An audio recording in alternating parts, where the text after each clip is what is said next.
ఓం నమః శివాయ. అందరికీ నమస్కారం.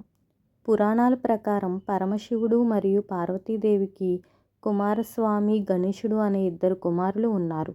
ఒకసారి లోక ప్రదక్షిణ ఎవరు ముందుగా పూర్తి చేస్తారు అనే విషయంపై గణేశుడు మరియు కుమారస్వామి మధ్య పోటీ ఏర్పడింది. కుమారస్వామి తన వాహనమైన నెమలిపై 3 లోకాలను చుట్టి రావాలని బయలుదేరాడు. కానీ గణేశుడు తల్లిదండ్రులే తనకు ప్రపంచమని భావించి శివపార్వతులకు ప్రదక్షిణ చేసి విజయం సాధించాడు.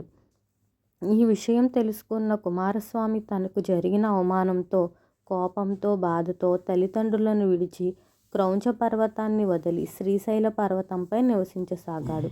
తన కుమారుడు దూరమయ్యాడని తెలిసిన పరమశివుడు మరియు పార్వతీదేవి అతన్ని దర్శించేందుకు శ్రీశైల పర్వతానికి వచ్చారు.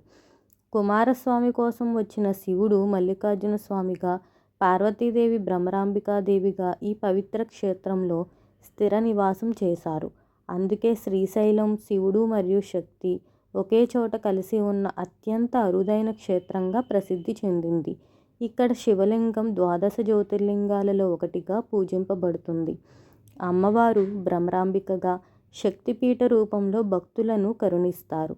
నల్లమల్ల అడవుల మధ్య కృష్ణానది ఒడ్డున వెలసిన ఈ క్షేత్రం ధ్యానం, భక్తి, తపస్సుకు అత్యంత పవిత్రమైనది.